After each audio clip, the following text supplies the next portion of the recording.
good evening. I want to welcome everyone to this fourth lecture in our alumni lecture series. By a strange coincidence, the last three speakers have all been from my 81 batch. And so we had Sumantran give a talk, and then we had Sitaram, and now we have Professor Kumar. So just a coincidence. I promised that we won't have all speakers from the 1981 batch in this series. But I'm very happy that Professor Kumar was available to give this talk at this time. Again, the intention of the series of talks is really to bring in leaders from the respective disciplines, the people that, in a way, the entire world listens to. And certainly, Professor Kumar has the credentials in the branding and marketing arena that he's going to be talking about. I think that more people will trickle in, I'm sure. I understand there is a seminar in the Department of Management Studies which will get over around 4:30, so I expect more people from DOMS to come. I also understand our director, Professor Bhaskar, is actually addressing students today, so that might actually take away some of our student attendance. But anyway, I think we will get started. I'll just give a brief introduction to Professor Kumar. As I mentioned, he is a 1981 graduate from IIT Madras. He got his MTech degree in Industrial Management. He is now the Lenny Distinguished Chair Professor of Marketing and Executive Director, Center for Excellence in Brand and Customer Management at the J. Mac Robinson College of Business at Georgia State University. He has been recognized with 7 Lifetime Achievement Awards in Marketing Strategy, Inter-Organizational Issues, Retailing, Business-to-Business Marketing, and Marketing Research from the AMA and other professional organizations. He has also won the Paul D. Converse Award, which I understand is the equivalent of a Nobel Prize in his field. And he has also won the 2011-12 Gary Lillian ISMS MSI Practice Prize Award. He has over 150 articles in many scholarly journals in marketing, including the Harvard Business Review, Sloan Management Review, Journal of Marketing Research, Marketing Science, Management Science, and Operations Research.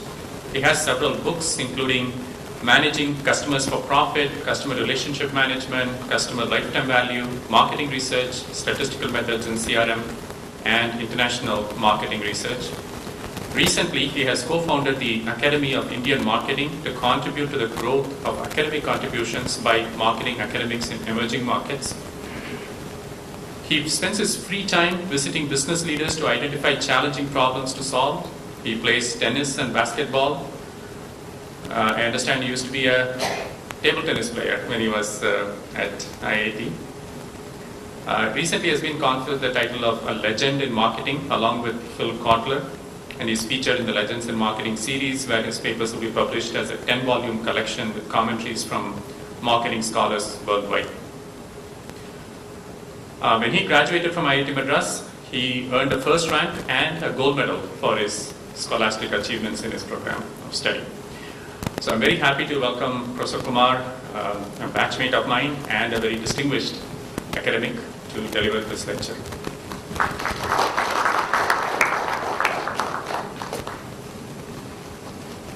Wow, I have goosebumps now.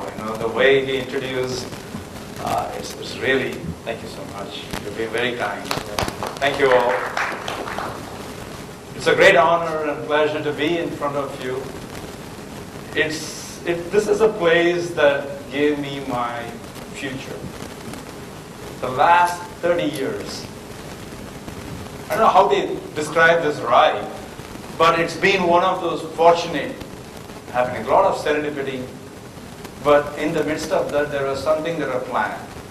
So one of the things that was planned is basically I decided that, when I was in the master's program, I had Kotler visit and give a talk, and then a few other strategy professors from the US. So I just followed them and said that I want to be like you. Just all of us as kids, we aspire something. And then Phil Kotler said that, well, you got to come to US, do PhD, and you got to be hungry. I said, okay, that's easy. But then to do something what he has done, following his footsteps, And as Dr. Nagaraj said, what I feel today at this age, which I consider very young, is that to be recognized, this is my greatest achievement, to be recognized with who I adore, Dr. Phil Kotler, in the same platform as being called a legend with him. We are 30 years apart, but something that, it happened. That was not planned. That is what something that accidentally happened, I think. But how did I get there? It was something that I wanted to talk to you all about. In just a 1 minute talk about how did I get there. I got my PhD after I graduated from here at UT Austin, and then a lot of things I did, but one thing I did consistently that led me to explore a lot of areas was the fact that where do I go for data and whose problems I want to solve. And I chose the business problems to solve. And the starting point was writing my MTech here when SPIC had calcium sulfate as a byproduct, not knowing what to do with that. So I suggested that let's make gypsum plasterboard, and I will find the market demand for it, how much it is, where the demand will be, and how to market it. Then it became history. They commercialized it and became very successful. I followed it up with my PhD where Amoco Oil Company was drilling oil fields, and they said, we have a major problem. Which oil field to drill? And I said, good. I can build a model for you. And they said, we already have a model. And they had a very complex model. And I said, okay, I can help you simplify it. And that became my PhD thesis. Although I was in marketing, the thesis was pretty much a mathematical math stat thesis where I linearized a complex model. They implemented it, made billions of dollars. Then the CEO of Amoco Oil Company co-wrote with me in writing a paper which was published in Operations Research. This is how I started my career, actually implementing things that matter to the business. But what I want to present today is where I am today in terms of the social media. And the brief history about this is that 2 years ago, Google and WPP, which is one of the largest marketing research companies in this world, said that we need to measure the ROI in the social media. And we want to have a competition. Anybody can enter. So there are like a lot of proposals, and we were fortunate to win that. And then they said, now, okay, theoretically it makes sense. How about showing it that it really works? Can you implement it? So we wanted to show it in an emerging economy. Went to an ice cream retailer in India. Name is Hokey Pokey. I don't know, some of you from Mumbai, you would recognize that name. So they are there, and then in Ahmedabad and Bangalore recently they started, and they're expanding. So how can we help a small to medium business with no marketing budget, but wants to grow and yet make a lot of money? That was the challenge. Everybody wants that. But I don't have any marketing budget, but I want to be profitable and I want to expand. So that was something that was really attracting us to them. The second thing is, you have heard of Groupon, many of you, which is another social media. And Groupon is basically a process by which they distribute. I'm going to dig deeper into that. They are offering all these deals. And to me, it didn't look like it's a sustainable model. So I wrote to Andy Mason, who's the CEO of Groupon in the US, and said, we can help you. And he said, I don't need your help. So I contacted an Indian company, which was sosasta.com. And Uday Bhavna was the CEO at that time. He was a Michigan graduate, came here and started this. He said, okay, I'll give you all the data, you can help us. Just at the time I was signing up, Groupon bought that and called it Groupon India. And then what did Groupon tell us? No, we don't want to expose ourselves to all these things. But then there are so many competitors to Groupon.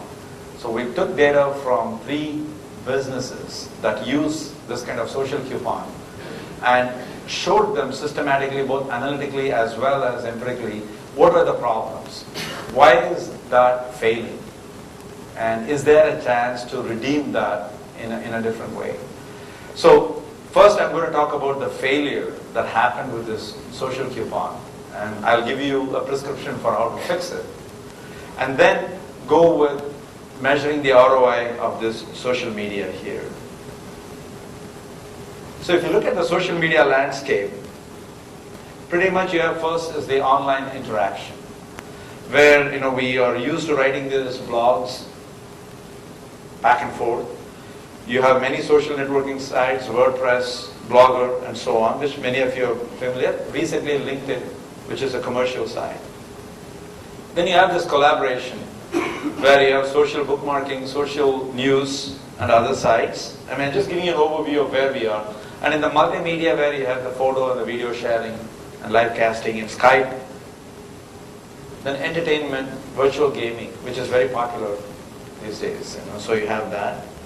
And also, finally, the product reviews in terms of all kinds of reviews, but mainly service and product reviews. So this is a gamut of social media platforms that you can see. So what are the popular uses of this? And if you look at with consumers, pretty much you will see that keeping in touch with friends, which all of you do with Facebook, and then connect with new people, and you say you like this, and that gets shared. In fact, Facebook just announced yesterday, after they announced the IPO, that they are very serious, that people connecting with them and saying I like is going to be used a lot more. So just to give you a background, in terms of long distance communication, job networking, entertainment reasons. And then if you look at the businesses, you have pretty much advertising, promotion, internet marketing, mainly targeting audiences. That is the key thing there. How do we go about meeting the right people, selling the right product at the right time? So where has it failed? Let's directly address this. One of the hypothesis here is that, hey, I got more business, meaning I got more customers, therefore, it's going to translate into repeat business, but we found that it's not necessarily the case. Discounts and price deals bring in more businesses, yes, but it's not sustainable. And it also works for your competitors, because they can do the same thing. You can imitate it very easily. You also see the power of network effect does not always translate into profits. Why? Because people are saying you can also have positive word of mouth, you can have negative word of mouth. So that can bring down the profits. And so this is not necessarily, the network is not always positive. And then you also see the businesses that believe customer acquisition leads to profits. More customers, newer customers coming. But what about retention? They forgot completely about retention. So what I plan to do is open up what is really happening in the social media when a social coupon service provider drops a coupon to you and to me. What happens from that point onwards till the end, whether you see profits or not. So if you want to see where it has succeeded, if you are able to match the right user with the right message and the right medium. Yes, and I'm going to show you with each one of this empirical evidence. Also use innovative strategies to drive profit using creative word of mouth.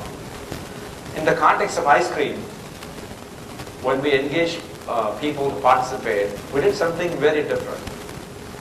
Today, in marketing, the buzzword in the whole world is customer engagement. Why is it so important, this customer engagement? You will see that in the next few points. The last one, engaging customer, after this the analytical skill set that you need. You can engage a customer today in 4 ways. First, you can ask the customer to buy from you.